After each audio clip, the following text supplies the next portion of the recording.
All right, here is a little bit more of a complicated type of a problem with fractions. Like this is like fraction overload. Everybody's having a hyperventilation and an anxiety attack right now looking at this, but I'm gonna make this well worth your time. So we're gonna start off here with the numerator. So the numerator has all this garbage going on up top. I'm gonna show you one of my tricks with adding or subtracting any kind of fractions with non-common denominators. So let's focus not on the whole thing, but focus specifically right up here on the top. Well, if you already got non-common denominators, this is what we're gonna do. We're gonna multiply this top corner by the bottom opposite corner, 1 times 5. You're gonna get 5. Now this is an addition problem, so we're gonna do plus. And then we're gonna do the bottom corner up to the top, multiply, 4 times 3, that's 12. And then on the bottom, we'll multiply those two bottom numbers. 4 times 5 is 20. Now, combine like terms. 5 and 12 adds up to 17. And then this is 17/20. So now you've got that part situated. Now we have one fraction. Now we're going to divide. I'm going to write this a different way. 17/20. This is saying divide, so I'm going to put the division symbol. And then 2/3.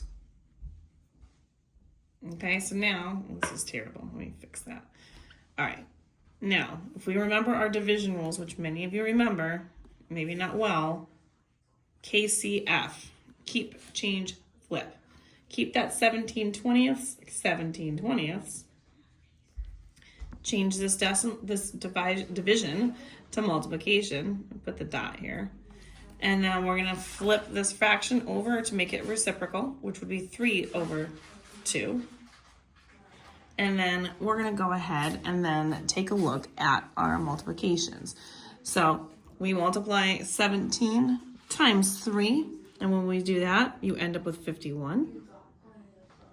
And then down here, 20 times 2 is 40. So I'm now at 51/40. So that's an improper fraction. Now that is my answer, that's one of my answers. But when I look at the options that I have to choose from, I do have a couple of answers that have 40ths.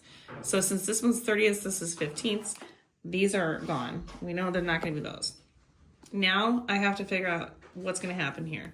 Now 40 can go into 51 only one time, which now eliminates the other option, but it can only go in once. And it has 11 left over. And these are 40ths, so I'm looking for the answer that is 1 and 11/40. Look at my options. I see that C is the correct answer, and I've got my answers. If you want more questions like these, find them on my YouTube, Instagram, and TikTok. Don't forget to follow me on any of those platforms or all of them at YouWantAlgebra. And you can find these in the ASVAB playlist of my channels, and I will see you soon.